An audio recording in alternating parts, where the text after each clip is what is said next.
In the name of Allah, the most gracious, the most merciful, to whom we all have to do back. Students, you know that we have started a series of English language class and we are talking about different topics. Today our topic is how to become expert in the field of learning. I have shared with you so many points. First of all, I am going to ask the first point, and that is how you will be expert in the field of learning. What was the first point? You share with me. 10-year rule. What is mean by 10 years old?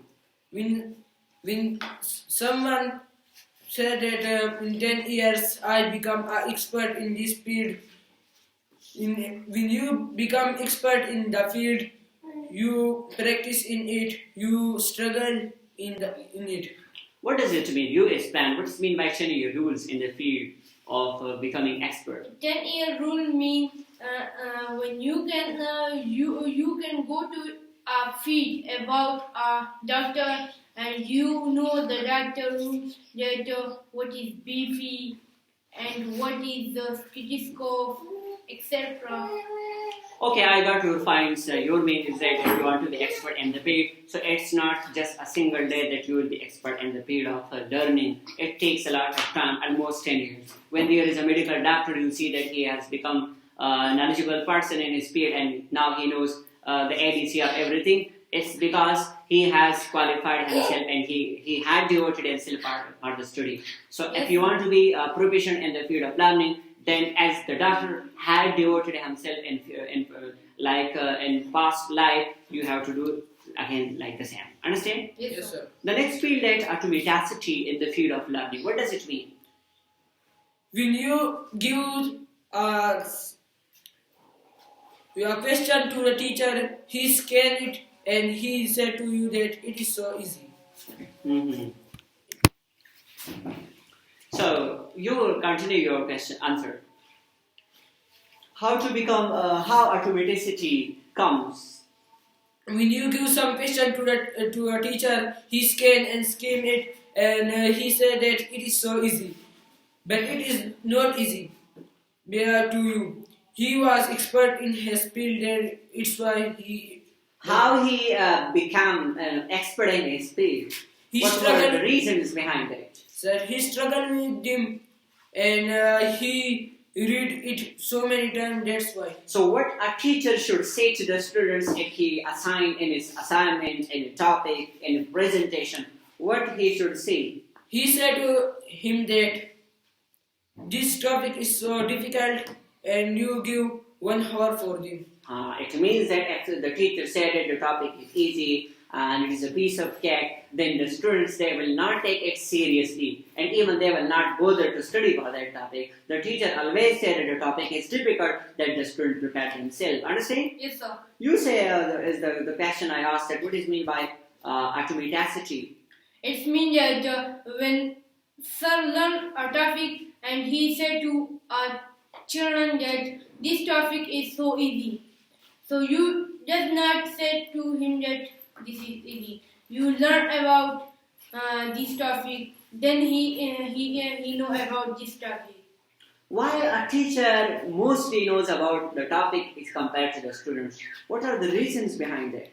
It means that the teacher learn about this topic and he learn about this topic and he know about this topic. How he learns about the topic in one day, a single day?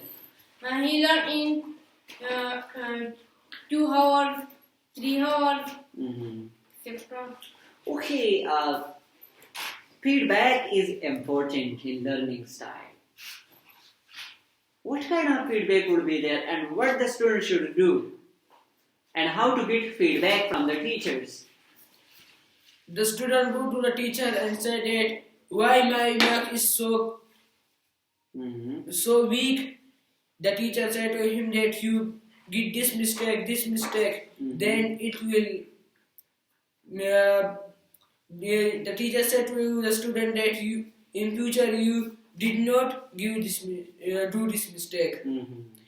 And there are 2 types of feedback. One is physical and one is positive and one is negative. So what do you think? Either the students should take positive feedback seriously or negative, or both of them are unnecessary? Both are them. My question is that what are the views of the parents when they listen to about their children? He said to the teacher that why my children child mark is so low. Mm-hmm. He did not notice that he did this mistake. He said that why my children marks is so weak.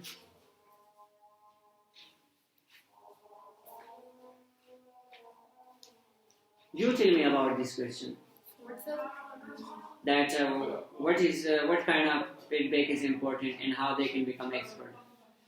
It means that there have some two types of feedback. One is about negative and one is positive. The positive and negative are. So what the students should do if they get low marks and what they should do if they get high marks. It means that the parent will ask from the sir that why they get low marks. You can see you can show to me a paper.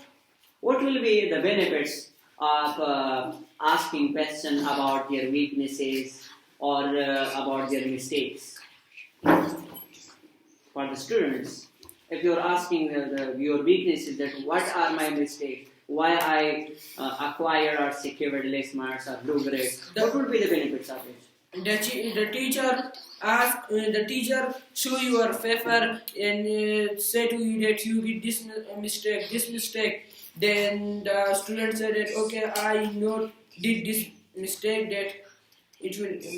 It means that in the future they will try to avoid such mistakes and definitely they will be expert in the field as compared to those students who are just ignoring their high grade and low grade, A plus grade, and then in the next years if they have acquired high grade but if they ignore their high grade, the reasons behind it, again they will have lose the opportunity. Understand? Yes, sir. So thank you for participation.